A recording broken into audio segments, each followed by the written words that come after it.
bé nào. Chào các bạn, I'm Cô Lani. Hôm nay mình sẽ đi nông trại. What's that? Nông trại is farm. Can you say nông trại? Nông trại. That's right. That's a farm. Hôm nay mình sẽ đi nông trại. Đi trại, đi trại, đi trại, đi trại. Let's go. Oh, con gì vậy?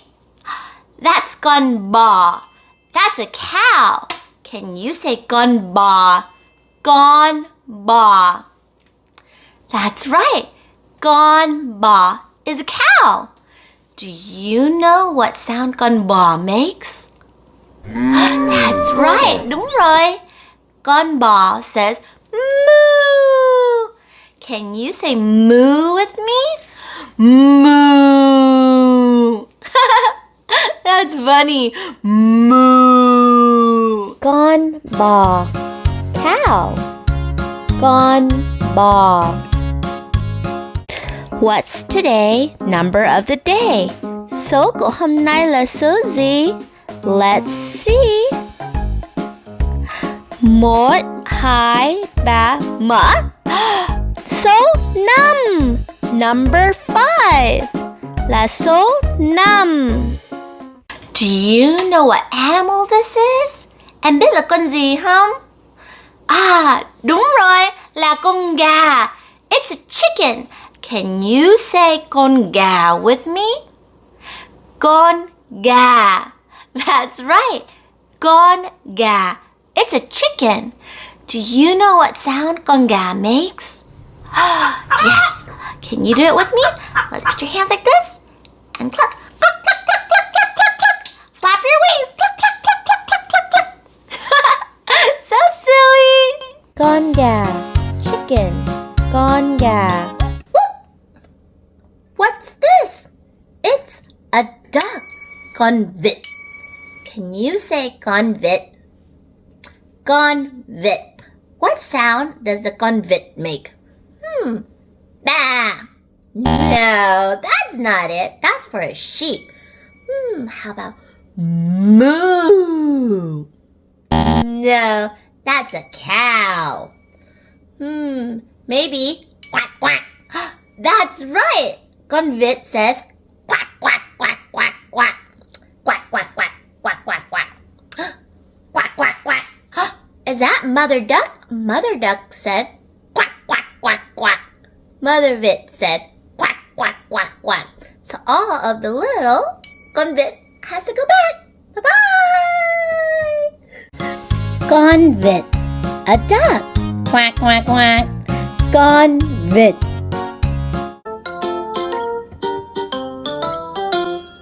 Num little vit went out one day over the hills and far away. Mother vit said quack, quack, quack, quack. But only 4 little vit came back. 1, 2, 3, 4. 4 little vit went out one day over the hills and far away. Mother vit said quack, quack, quack, quack. But only bad little vit came back.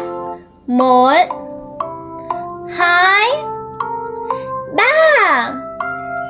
Bad little vit went out one day over the hills and far away. Mother vit said quack, quack, quack, quack. Only high little vit came back. 1, 2. High little vit went out one day over the hills and far away. Mother vit said quack, quack, quack, quack. Only 1 little vit came back. Một con vịt thôi. Vit went out one day over the hills and far away.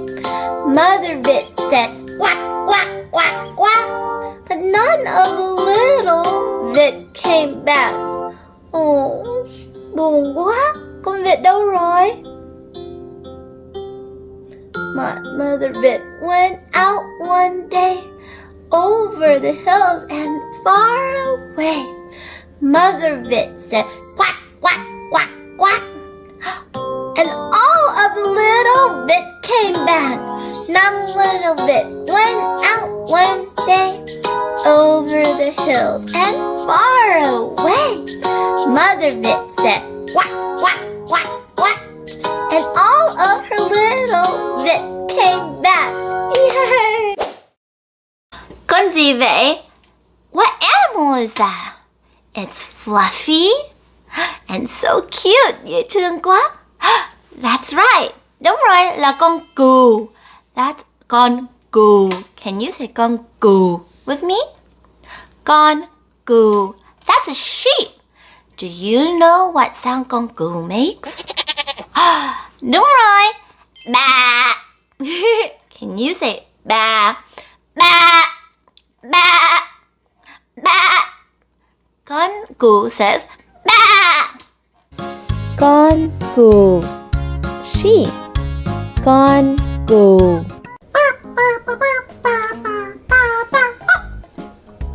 Ủa? Là con gì đó? Bà.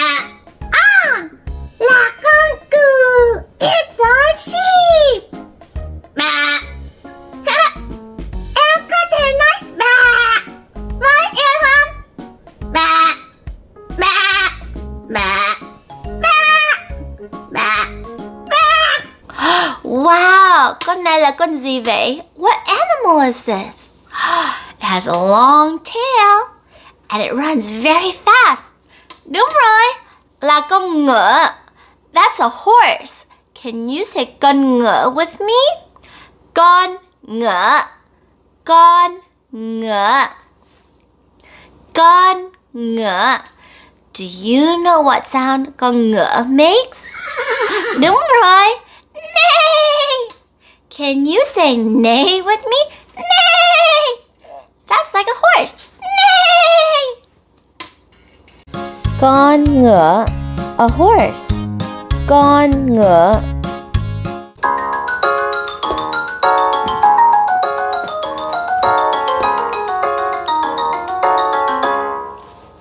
I have a pet. Nó là con chó. And it goes woof, woof, woof, woof, woof. Woof, woof. I have a pet. Nó là con mèo. And it goes meow, meow, meow, meow, meow. Meow, meow. I have a pet. Nó là con cá. And it goes plump, plump, plump, plump, plump. Plump, plump. Plump, plump. Meow, meow. Woof, woof.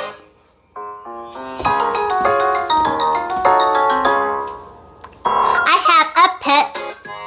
Nó là con chim. And it goes tweet, tweet, tweet, tweet, tweet.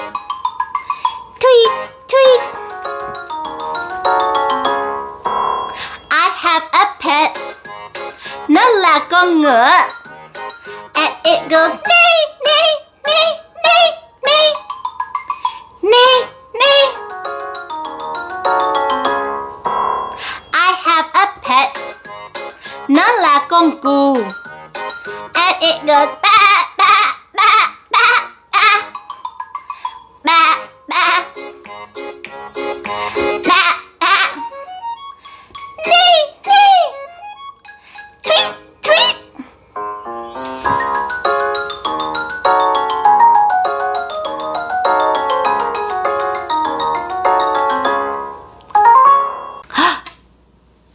Con gì vậy? What animal is that?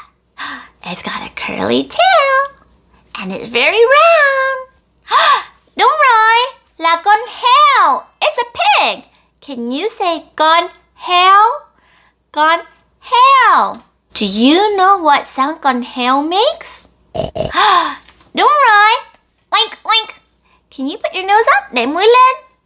And oink. Oink, oink, oink. Oink, oink, oink. con heo. A pig. Con heo. Cái này là gì vậy? Đúng rồi, là nông trại. It's a farm. Cô có nhiều con vật để vô trong. I have lots of animals to put inside. You can help me. Can you tell me what animal it is and I'll put it inside? Em nói là con vật gì và cô sẽ để vào trong nha. Em sẵn sàng chưa? Are you ready? Con gì vậy? Con gì nói quạt quạt quạt? Là con gà. No, không phải là con gà đâu. It's not that. It's not a chicken. Quạt quạt quạt. Đúng rồi, là con vịt. Con vịt. It's a duck. Let's put the duck inside. Right over. Oh, wrong way. Let's put it over here. Quack quack. Bây giờ con gì đó? 1, 2, 3. Oink oink oink. Con gì đó? Em có biết không? Đúng rồi, là con heo. Con heo. Con heo để vô trong nha. 1, 2, 3. Vô trong đây. Giỏi quá. Bây giờ có con gì? Clack, clack, clack, clack, clack, clack, clack. Con gì đó? Phải là con cừu. Is it a sheep? No, that's not a sheep. Clack, clack, clack, clack, clack, clack. Là con gì đó? Đúng rồi, là con gà. Con gà, a chicken. Con gà ngồi đây với mấy trái trứng. Yeah, eggs. Are you ready for the next one? Moo. Con gì đó? Moo. Why is he so high up? Cao quá hả? Con gì đó? Is it con ngựa? No. Con ngựa is a horse. That's not a horse. Moo. Con gì đó? Đúng rồi, là con bò. Can you say con bò? Con bò. Con bò đi vô đâu? Để cô thấy ở bên đây. Boop, boop. Con bò. Last one, are you ready? Nè. Ủa? Nè. Con gì đó? Đúng rồi, là con ngựa. Con ngựa nói nè. Con ngựa đi vô trong nha. 1, 2, 3. Không có vừa. Đó. Vô trong rồi. Hello con ngựa. Wow, xong rồi. Cảm ơn mấy em. Thank you for helping me. Thank you. Con này là con gì vậy? What animal is this? It looks like con cừu, but it has horns on its head. That's right. Là con dê. Con dê. Con dê is a goat. Can you say con dê with me? Con dê. Do you know what sound con dê makes? That's right. Meh. Meh. That sounds like con cừu, but a little bit different. Meh. Meh. Con dê. A goat. Con dê. Em có muốn chơi trò chơi không? Cô có flashcards from Hello to Ciao. Look how cute they are. I'm going to show you an animal real quick, and you're gonna tell me what animal it is.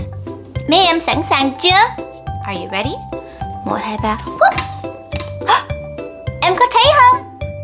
Was it too fast? Nhanh quá hả? Okay, one more time. Em có thấy không? Let's do it slower. Mình làm chậm nha. Con gì vậy? Đúng rồi, con dê. Con dê. It's a goat. Mẹ.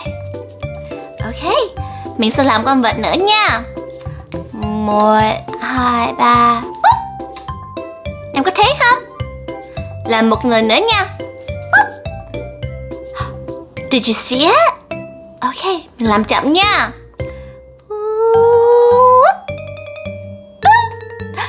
gì vậy? Đúng rồi, là con ngựa.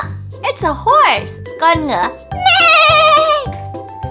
Okay, are you ready for the next one? Sẵn sàng chưa? 1, 2, 3. Lẹ quá. Too fast. One more time. Một lần nữa nha. Lẹ quá. Chậm đi. 1, 2, 3. Con gì vậy? Là con cừu. It's a sheep. Con cừu. Ba. Em sẵn sàng chưa? Are you ready? 1, 2, 3. Con gì vậy? Nhanh quá. Lần nữa nha. 1, 2, 3. Em thấy không? Do you see it? Okay, làm chậm nha. Con gì đó? What animal is that? Đúng rồi, là con vịt. Con vịt. Quack quack quack. Con vịt. Quack quack quack. Em sẵn sàng chưa? Một lần nữa nha. Con gì đó? 1, 2, 3. Nhanh quá. Cô làm chậm đi. Oh, you want me to go slower? No. Em có thích không? No. Okay, cô làm chậm nha. Con gì đó? Là con heo. It's a pig. Con heo. Con heo. Oink oink oink. Em sẵn sàng chưa? Cô làm nhanh nha. Con gì đó? Em có thấy không? Một lần nữa nha. Em có thấy không? Không? Em không có biết hả? You don't know? Okay, cô làm chậm nha. Là con bò. It's a cow. Con bò. Moo. Con bò. Moo. The last one. Còn một con thôi. Sẵn sàng chưa? Gì đó? Cô không có biết đâu. Em có thấy không? Lần nữa nha. Con gì đó? Cô không có biết. Làm chậm nha. Upside down. Đúng rồi. Con gì vậy? Là con gà. Con gà. It's a chicken. Con gà. Cluck cluck cluck cluck cluck cluck cluck. Con gà. Cluck cluck cluck. Vui quá.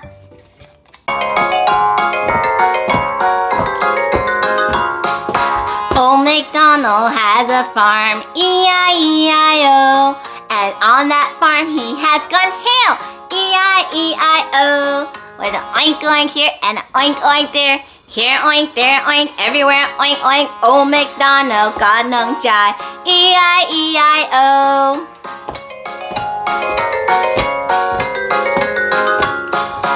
Old MacDonald has a farm, E-I-E-I-O. And on that farm he has con vịt, E-I-E-I-O. With a quack quack here and a quack quack there and an oink oink here and an oink oink there. Old MacDonald có nông trại, E-I-E-I-O.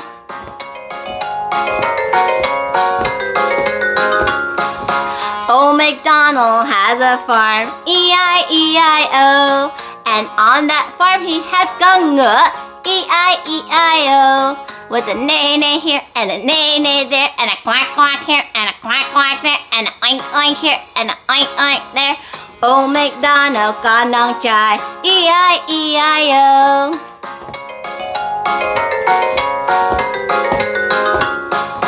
Old MacDonald has a farm, E-I-E-I-O. And on that farm he has con cừu, E-I-E-I-O. With a ba-ba here and a ba-ba there and a neigh-neigh here and a neigh-neigh there and a quack-quack here and a quack-quack there and an oink-oink here and an oink-oink there. Old MacDonald có nông trại, E-I-E-I-O.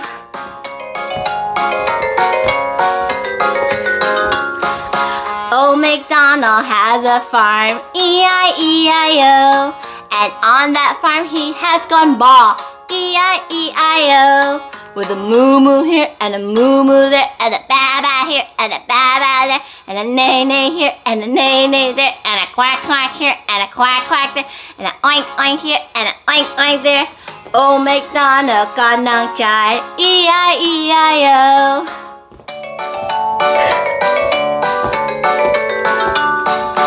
Old MacDonald has a farm, E-I-E-I-O. And on that farm he has gone, yeah, E-I-E-I-O.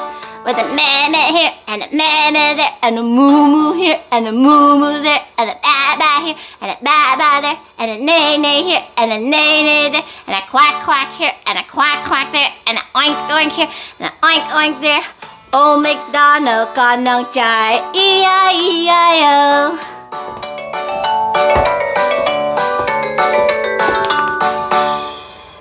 I spy with my little eye something màu hồng, something pink. Em có biết là gì không? Is it con cừu? No, con cừu is màu trắng. Con cừu is white. Do you know what is màu hồng? Đúng rồi, that's right, là con heo. It's the pig. Con heo is màu hồng. The pig is pink. Great job, giỏi quá.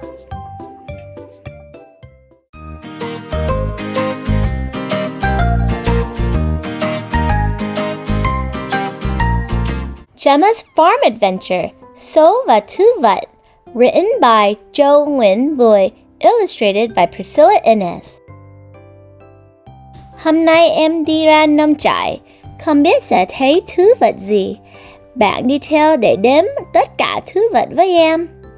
I went to the farm today. What animals will I see? Come along to count all the animals with me. Một con ngựa, one horse. Một, hai con bò, two cows. Một, hai, ba con heo, three pigs. Một, hai, ba, bốn con sóc, four squirrels. Một, hai, ba, bốn, năm con cừu, five sheep. Một, hai, ba, bốn, năm, sáu con gà, six chickens. Một, hai, ba, bốn, năm, sáu, bảy con chó, seven dogs. Một, hai, ba, bốn, năm, sáu, bảy, tám con thỏ, eight rabbits. Một, hai, ba, bốn, năm, sáu, bảy, tám, chín con chim, nine birds. Một, hai, ba, bốn, năm, sáu, bảy, tám, chín, 10 con vịt, 10 ducks. Em thấy rất nhiều thứ vật. Cảm ơn bạn đã đến với em. Bạn ơi, em muốn biết bạn thấy các thứ vật gì? I saw so many animals. Thanks for counting them with me. Friend, I want to know, what animals did you see? I saw một con sóc, one squirrel, con gà, a chicken, con bò, a cow, con chó, a dog, con chim, a bird, con thỏ, a rabbit, con ngựa, a horse, con cừu, a sheep, con vịt, a duck, and con heo, a pig. Let's review. Con bò, a cow, con sóc, a squirrel, con gà, a chicken, con heo, a pig, con chó, a dog, con thỏ, a rabbit, con ngựa, a horse, con cừu, a sheep, con vịt, a duck, con chim, a bird. Let's count. 1, 2, 3, 4, 5, 6, 7, 8, 9, 10. Thật vui học về mấy con vật với mấy em hôm nay. I had so much fun learning about animals with you guys today. I'll see you guys next time. Bye! Ciao! Bye! Bé Bào